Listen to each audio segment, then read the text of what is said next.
Hai halo teman-teman, berbaringlah dengan nyaman, karena kali ini, kita akan membahas sebuah film yang berjudul The Suicide Squad, yang dirilis pada tahun 2021. Bagaimana ceritanya? Langsung saja kita mulai. Di awal film, kita akan melihat seorang pria tahanan, yang membunuh seekor burung hanya dengan sekali lemparan.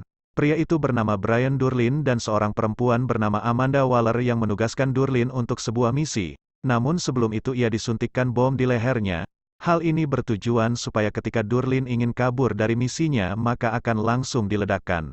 Durlin kemudian bertemu dengan rekan timnya yang disebut The Suicide Squad yang beranggotakan Weasel Si Musang, Mongal, Black Guard, Javelin, TDK, Harley Quinn, Rick Flag, dan Kapten Boomerang.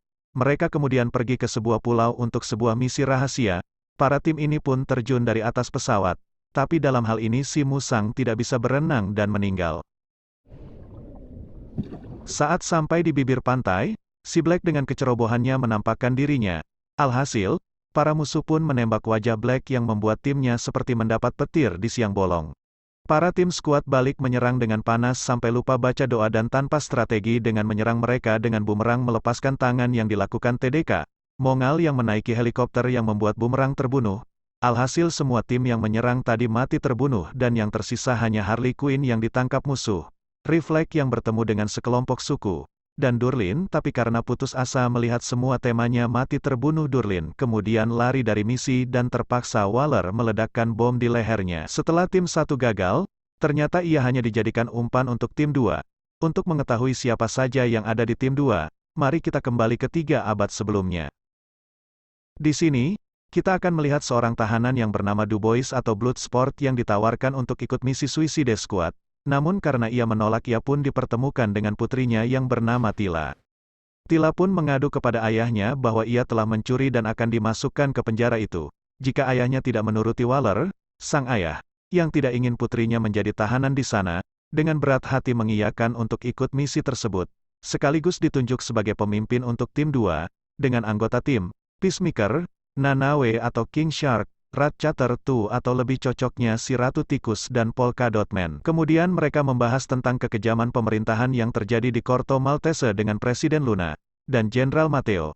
Waller juga memerintahkan mereka untuk menangkap Dr. Gaius yang biasa nongkrong di bar sebagai jalan menuju Jotunheim dan di pulau itu terdapat sebuah eksperimen berbahaya yang harus mereka hancurkan. Sehingga misi tim 2 ini yaitu menggagalkan eksperimen tersebut dan inilah asal-usul tim 2. Karena hari sudah mulai gelap mereka kemudian beristirahat, dan saat tengah malam Dubois terbangun karena mendengar Polka Dot Man yang ternyata sedang mengeluarkan biji polka dot dari tubuhnya. Saat itu juga Dubois melihat Cleo yang hampir dimakan oleh Nanawe dengan sigap Dubois langsung menembak Nanawe. Karena Ratu Tikus marah ia kemudian mengeluarkan lampu pemanggil tikus yang mendatangkan banyak sekali tikus.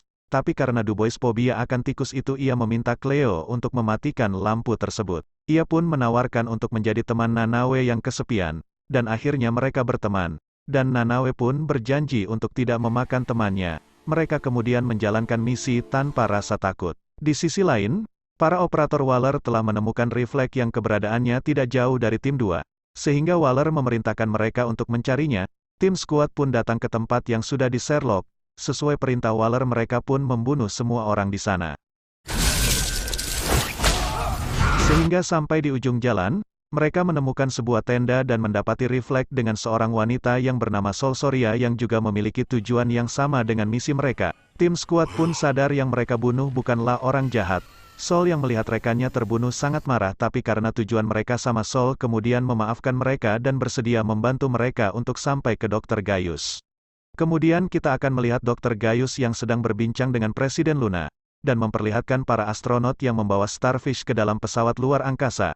Di sini kita akan melihat Starro akan mengeluarkan baby dan kemudian memakan kesadaran manusia yang menjadikan mereka lebih besar dan kuat. Harley kemudian disuruh untuk mengenakan gaun merah yang indah kemudian dirias secantik mungkin. Dan tibalah ia di Istana Luna. Di sana Harley disambut oleh Luna dan menyatakan cintanya. Mereka kemudian menghabiskan waktu berdua. Luna dan Harley Quinn kemudian melakukan adu mekanik, dan menikmati surga dunia. Setelah itu, setelah bersenang-senang, Luna mengungkapkan rahasianya tentang monster Starro bukanlah rumor semata. Hal itu ia gunakan sebagai senjata untuk mempertahankan kekuasaannya dan membunuh ribuan orang bahkan anak-anak serta negara yang menentangnya seperti Amerika. Mendengar hal tersebut Harley pun langsung menembak Luna, karena tak berperi kemanusiaan dengan membunuh anak kecil yang tak berdosa. Para penjaga yang mendengar tembakan langsung menangkap Harley untuk dimintai informasi. Dalam perjalanan, Polkadot mulai mengeluarkan biji Polkadot dari tubuhnya. Peacemaker kemudian merasa was-was dengan kekuatan Polkadot Man yang mungkin saja bisa tertular. Untuk meyakinkan teman-temannya, ia menceritakan kepada timnya bahwa kekuatan tersebut diciptakan oleh sang ibu, yang bereksperimen pada dirinya dan saudara-saudaranya yang menyebabkan saudaranya ada yang meninggal. Polkadot juga mengatakan ia hanya bisa membunuh jika membayangkan musuh adalah ibunya. Setelah itu, sesampainya di bar mereka menikmati segelas minuman anggur untuk menikmati hidup dan bersenang-senang.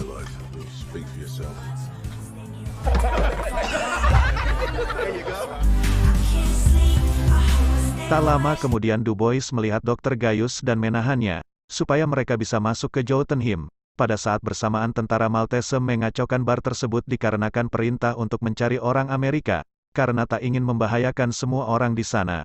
Reflect, Peacemaker, serta Du Bois menyerahkan dirinya. Namun ketika dalam perjalanan mereka menyerang para tentara dalam mobil dengan satu tendangan dan tembakan, alhasil mereka berhasil keluar dari mobil tersebut, dan kembali pada misi mereka, yakni misi penyelamatan Harley. Di sisi lain, Harley yang disiksa oleh tentara Maltese karena tidak ingin membocorkan informasi mengenai rekan-rekannya, karena penyiksaan yang tak kunjung berhenti, Harley pun pura-pura pingsan. Dan pada saat itu, ia menyerang tentara Maltese dengan kecerdikannya bisa melepas diri dari sana. Kemudian Harley membunuh semua tentara di sana secara brutal tapi tetap mempesona.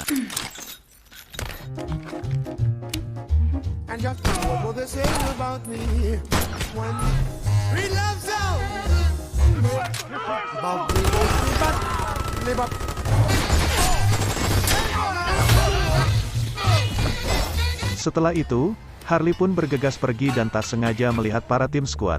Kemudian Harley pun menghampiri mereka sehingga persiapan rencana penyelamatan dibatalkan. Harley kemudian bergabung di tim 2. Selanjutnya, Dr. Gaius yang sudah diculik dimanfaatkan para tim skuad untuk masuk ke Jotunheim, yang dimana hal tersebut diketahui para tentara Maltese dan berusaha menghentikan mereka. Para tim skuad pun berpencar sambil memasang bom di setiap sudut bangunan. Cleo dan Reflect diperlihatkan ruangan eksperimen yang sangat mengejutkan, di mana manusia dijadikan bahan eksperimen tersebut. Dr. Gaius mengatakan proyek ini didanai oleh Amerika. Melihat hal itu Fleck berniat untuk memberitahukan publik tentang kejahatan negaranya sendiri. Tapi hal tersebut dihentikan oleh Peacemaker, dan terjadilah adu jotos yang menewaskan Fleck. Di saat yang bersamaan Peacemaker juga ingin membunuh Cleo. Tapi pada saat itu juga, bangunan tersebut tiba-tiba runtuh. Hal apa yang membuat bangunan itu runtuh? Mari kita kembali ke beberapa menit sebelumnya. Setelah memasang bom, Nanaue ditinggalkan sendiri. Ia pun berkelana dan menemukan sebuah akuarium besar yang berisi ikan-ikan yang sangat cantik. Sedangkan Du Bois dan tim yang lain tengah diserang oleh tentara Maltese dan tak sengaja menjatuhkan bom. Karena melihat rekannya terbunuh dalam penyerangan itu, Polkadot kemudian menyerang dengan biji Polkadotnya. Dan tanpa sengaja tembakan tersebut mengenai bom yang terjatuh di lantai dan semua bom yang sudah terpasang, sehingga mengakibatkan akuarium tersebut pecah, dan ikan-ikan itu menyerang Nanaue. Pada saat yang bersamaan gedung tersebut mulai runtuh sehingga para tim skuad berusaha menyelamatkan diri, namun tidak dengan Nanaue yang terjatuh dari atas gedung sehingga ditembak langsung oleh tentara Maltese. Karena geli dengan peluru, Nanaue pun memakan salah satu tentara Maltese yang membuat semua orang lari ketakutan. Gedung Jotunheim pun runtuh. Du Bois yang kehilangan pegangan pun terjatuh tepat di tempat Peacemaker yang hendak membunuh Cleo. Dengan sigap mereka pun beradu peluru yang kemudian menewaskan Peacemaker. Lalu Ratu Tikus mengatakan kepada Du Bois bahwa Fleck sudah mati terbunuh oleh Peacemaker karena ingin memberitahu publik tentang proyek Starfish yang ternyata didanai oleh Amerika. Pada saat yang bersamaan Starro pun keluar dari gedung. Dan terlihat sebuah bintang raksasa hidup yang mengeluarkan Patrick kecil dari tubuhnya yang mengincar manusia untuk dijadikan inangnya. Dengan cara menempel pada wajah mereka. Di sisi lain Sol menyerang para jenderal dan ingin mengambil alih pemerintahan. Karena jenderal tidak ingin menyerahkan kekuasaannya itu langsung ditembak secara brutal. Kemudian para tentara itu bangkit. dan bersama Starro pergi ke kota untuk mencari lebih banyak manusia untuk dijadikan inang. Pada saat itu, Waller pun menginformasikan tim skuad untuk kembali ke penjara karena misi mereka sudah selesai dengan menghancurkan gedung Jotunheim dan tanpa memperdulikan orang-orang yang sedang dalam bahaya. Sesuai perintah mereka pun berjalan pulang, tapi tidak dengan Dubois yang tidak bisa tinggal diam dan ingin menyelamatkan kota. Para tim skuad yang lain pun dengan senang hati mengikuti Dubois menyelamatkan kota. Melihat para tim skuad yang tidak mematuhi perintahnya, Waller pun marah dan ingin meledakkan mereka. Namun pada saat itu salah satu rekan kerjanya memukul Waller hingga pingsan. Ia kemudian menyadarkan tim yang lain bahwa mereka harus membantu tim skuad karena di sana banyak sekali anak kecil yang tidak berdosa, dan akhirnya mereka membantu tim skuad. Dubois pun memimpin penyerangan dengan strategi Harley menyerang dari atas, menyuruh Polkadot Man membayangkan monster itu adalah ibunya, dan mengatakan kepada Nanawe monster adalah makanan. Tapi semua strategi Dubois tidak bertahan lama dan gagal. Sudah di titik terakhir, Ratu Tikus mengeluarkan lampu pemanggil tikus sehingga miliaran tikus berkumpul dan bersama-sama mereka menyerang monster itu dan memakannya. Melihat adegan ini membuat saya teringat kisah belalai gajah yang dimasuki semut, teman-teman. Jadi jangan pernah menilai sesuatu hanya dari penampilan saja, melainkan potensi yang mereka miliki. Dan pada saat itu Cleo teringat ayahnya. Alasan ia memilih tikus sebagai eksperimennya karena tikus selalu dipandang rendah oleh manusia padahal mereka juga memiliki kelebihan. Kemudian Harley yang melihat kesempatan menyerang menusuk mata Starro, sehingga membuat para tikus ikut masuk berenang sambil memakan saraf Starro dan hal tersebut membuat Starro tumbang, dan para tim skuad berhasil menyelamatkan kota karena bantuan dari para tikus. Semua pun berakhir dengan bahagia, Lita yang bangga dengan ayahnya, Sol yang mendapat kemerdekaannya, Cleo yang bahagia melihat Nanawe selamat, dan Dubois serta tim skuad lainnya bebas dari penjara Waller. Terima kasih teman-teman, karena sudah menonton, dan jangan lupa tekan tombol subscribe dan like videonya. Sampai jumpa.